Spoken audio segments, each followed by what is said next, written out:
Hello bachcho, let's see the question, and the question says that discuss the continuity of the function f of x equal to x divided by mod x when x is not equal to 0 and 0 when x is equal to 0. तो हम क्या करेंगे, सबसे पहले हमारा की concept लिख लेंगे जो यहाँ पे यूज होने वाला है. तो हमारा जो फर्स्ट की कॉन्सेप्ट होगा वो होगा मॉड एक्स भी हो सकता है एंड माइनस से भी आ सकता है. मॉड एक्स तब होगा जब x जो है वो ग्रेटर देन 0 हो एंड माइनस एक्स तब होगा जब x लेस देन 0 हो. तो ये हमारा फर्स्ट की कॉन्सेप्ट हुआ. हमारा जो सेकंड की कॉन्सेप्ट होगा a function f of x is said to be continuous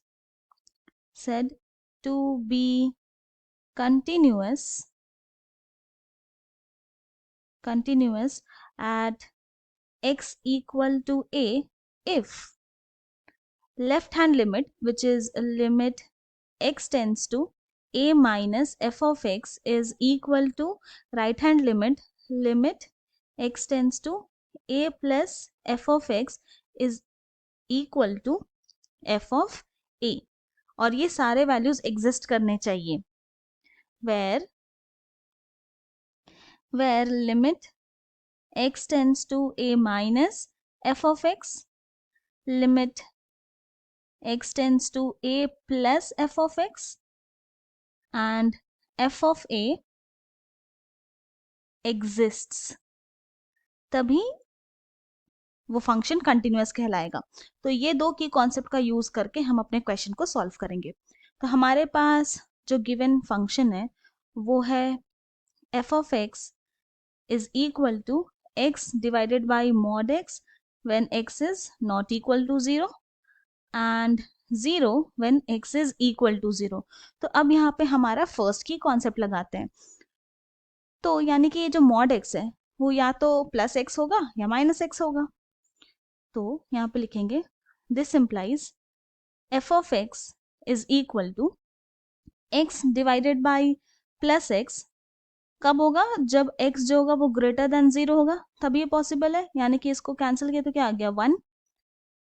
फिर उसके बाद जब मॉड x माइनस x हो तो x divided by minus x.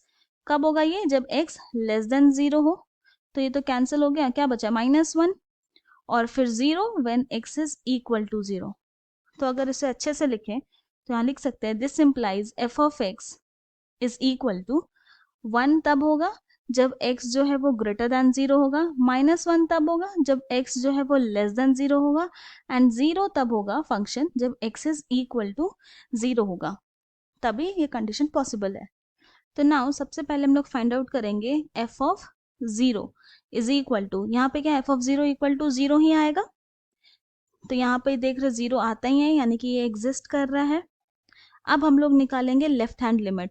तो लेफ्ट हैंड लिमिट है हमारा limit x tends to 0 minus f of x. x tends to 0 minus मतलब कि x लेस देन 0 और यहाँ पे फंक्शन क्या है? -1. तो यहाँ पे लिखेंगे इक्वल टू, यहाँ पे हो जाएगा limit x tends to 0 minus, और ये तो -1 क्योंकि यहाँ पर अब लिमिटिंग वैल्यू तो पुट नहीं कर सकते तो इसका वैल्यू -1 ही आया. अब हम लोग फाइंड आउट करेंगे राइट हैंड लिमिट. और ये क्या होगा? Limit x tends to 0 plus f of x. Now x tends to 0 plus मतलब x ग्रेटर देन 0 और वहाँ पे फंक्शन क्या है? 1. तो दिस इज इक्वल टू क्या हो गया? Limit x tends to 0 plus 1 यहाँ पे लिखेंगे फंक्शन के प्लेस में. और क्योंकि यहाँ पे कोई x नहीं है तो यहाँ पे लिमिटिंग वैल्यू पुट नहीं कर सकते हैं, तो इसीलिए यहाँ पे क्या हो गया? 1. तो यहाँ पे क्लियरली देख रहे हैं कि f ऑफ 0 आया 0, लेफ्ट हैंड लिमिट आया -1, राइट हैंड लिमिट आया 1.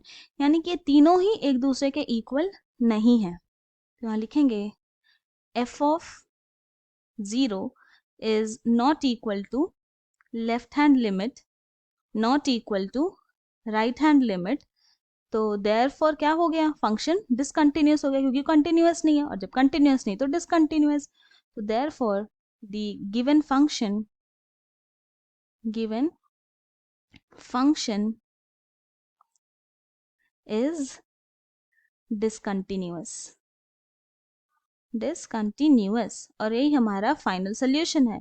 I hope you have understood it well. Thank you and best of luck.